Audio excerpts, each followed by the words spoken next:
Hi guys, I just want to do a short unboxing video for my BTS Lightstick. So I just went through the process of pre-ordering it and then picking it up. The pickup location in Las Vegas was the Mandalay Bay Convention Center. And what they did not tell you is that they are charging for parking $50 at their parking lot just to pick up a Lightstick. You're kidding. So luckily I had to plead with the girl to give us a pass, and then she said as long as you leave within an hour and don't park anywhere, you can just put the card back in the slot and then leave.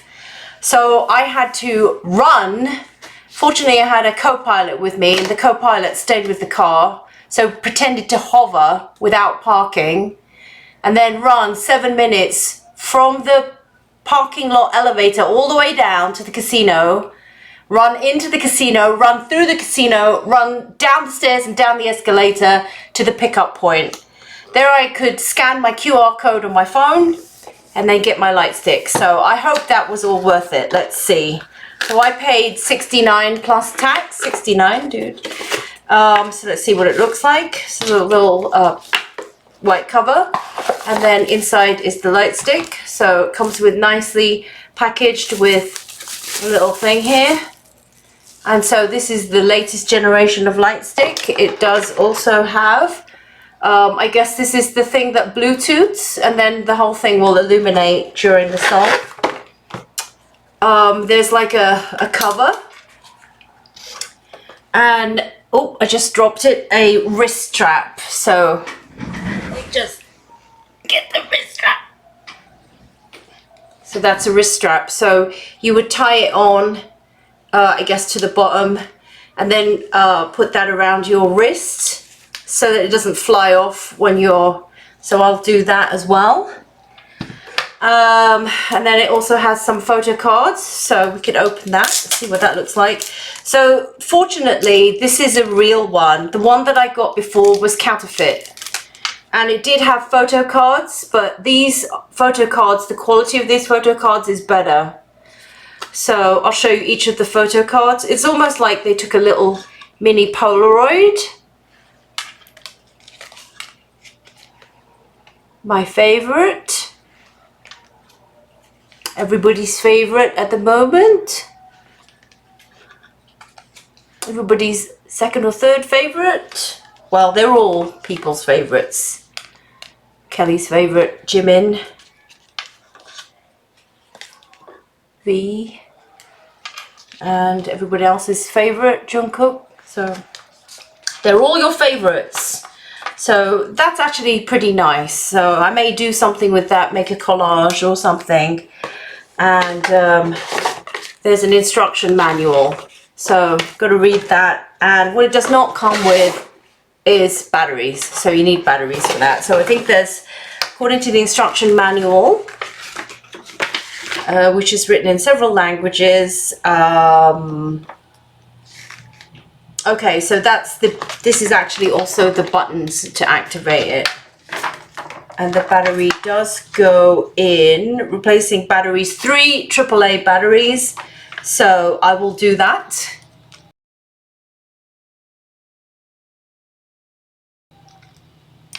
Actually, I found out that I don't have any AAA batteries that are charged, so I'm just going to grab some regular ones. So I just want to have a little bit of a rant about how this whole process was not communicated well. They did not need to pick a connection point or collection point where you pay for parking. They could have done it anywhere for free. And the fact that there is actually merch that you could have picked up that were like hoodies and things like that, and by the time that I got to the shop, everything was sold out, and the only thing you could order was the Lightstick. So that is very disappointing. I feel like you're mounting a global tour where you're making billions of dollars. You could at least ship a couple of, you should know the demand. You should know the demand is going to be high. And so just ship extra things, lay on extra stuff, you know, like honestly. So the good thing that I've seen is there's a huge excitement in town, so it's generating a lot of income for the city, which is fine. I think that's great way to stimulate the economy. Yesterday, I passed by Tous les Jours in off of Eastern in Henderson here. That's a Korean bakery. And then they have the special feature, which was actually also mentioned in one of the magazines. If you buy an item, you could get a free pair of socks.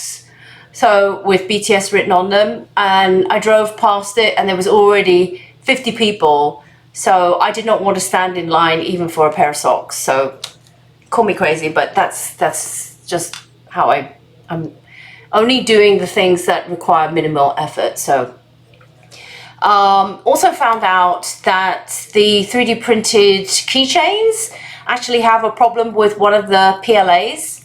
So I think a high temperature polymer was used, which was causing some lack of adhesion between the different color, red and purple PLA colors. So while I was carrying one around on my bag, it just cracked and fell off.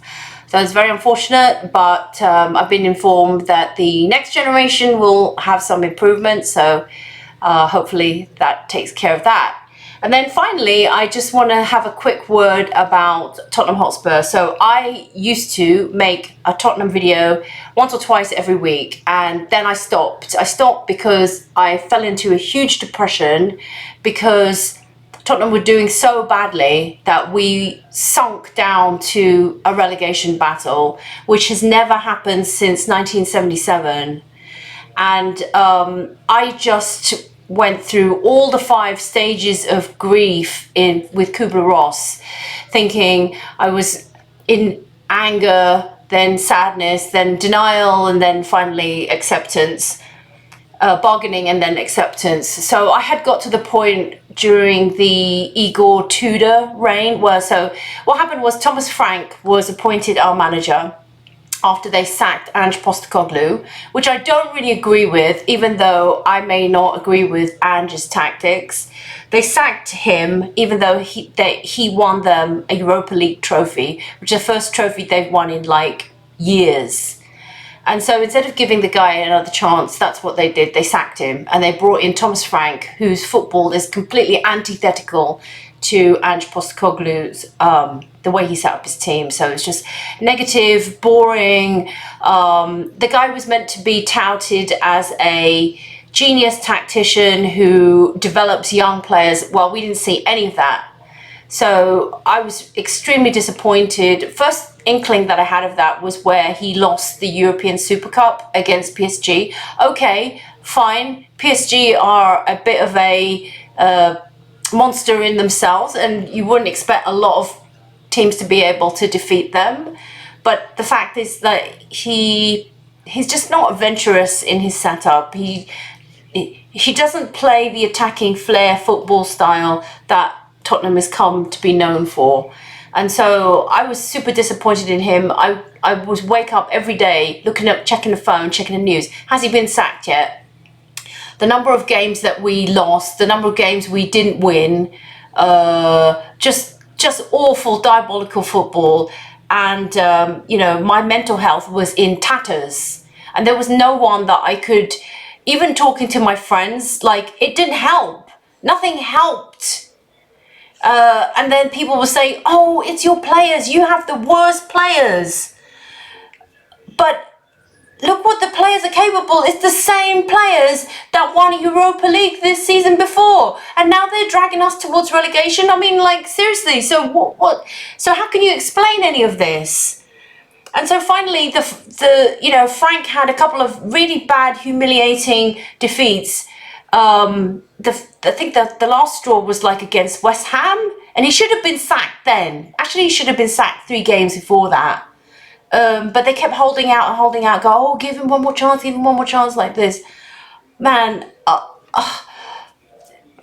it just was so stressful. I could not sleep. I had bad interrupted sleep for nights on end. Couldn't sleep. I thought about like trying to self-medicate, you know, maybe I could take some melatonin or something. It didn't help. Drinking alcohol didn't help. None of it. So it was just a miserable existence, which is why I haven't made any football videos for months.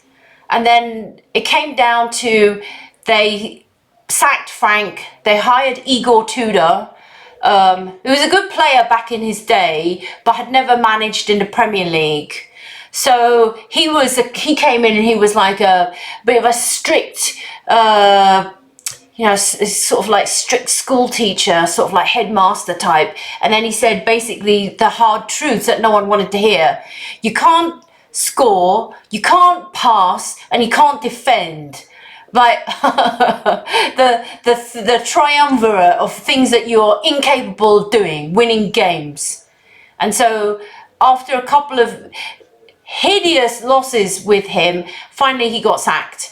And he disastrously got sacked the same week that his dad died. So that was horrible. That was horrible. And they used the excuse of his dad dying to remove him from the club.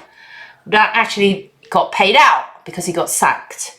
But that doesn't take away the humiliating first leg defeat against Atletico Madrid, where that poor kid Kinski gave away 3 goals like in 15 minutes or something, and then he got subbed off. Whoever subs a goalkeeper after 15 minutes, like no one does. I watched that game on my phone from the airport because I was transiting through Chicago airport at the time, and I cried because that kid was humiliated so badly. I've never seen anything like it. The level of, just throwing him under the bus, the level of cruelty. And then I felt like I myself had been attacked, even though I wasn't the one who gave the ball away. I wasn't the one who slipped and fell over. I wasn't the one who bloody let in 3 goals. So I felt for the kid, I was so upset. But more importantly, I felt for us and the fans, like, how do we get out of this? And then they sacked Igor Tudor after a miserable run of games. And then I think he had 1 win, and then that was it. But I don't think he won anything in the Premier League. He won the second leg of that Atletico game, but it was already too late because they'd scored more goals than us on aggregate, and so they went through. So it didn't really change anything. And what was really sad was it felt like Kinski had been the sacrificial goat. And then what happened is they got Roberto de Zerbi, who at first I wasn't okay with, because he's not someone I rated, because I always thought he was a head case. I thought he was a bit, lunatic cuckoo, so I was worried about that. Never mind the Mason Greenwood comments that he made. So for context, the last job that Roberto de Zerbi had as a coach was at Marseille, where he coached a player, Mason Greenwood. Mason Greenwood was a former Man United player who committed some horrific acts, allegedly, of sexual assault against his own partner, and they were recorded. I think she recorded them, and then she went to the police or whatever, and I don't know what happened, but he basically got chased out of the Premier League. And anyone who's tried to, hire that player has received so much abuse from like women's rights groups and survivors groups and things like that, quite rightly. But interestingly, that girl stayed with him, and they're now a family and they have kids. So somehow like the charges were dropped and she's still with him. So it doesn't make it right. And I don't really know the details, I don't want to get drawn into it, but the long and short of it is De Zerbi said something where he said, I wish that people would know who Mason Greenwood really is, because he's a really nice person.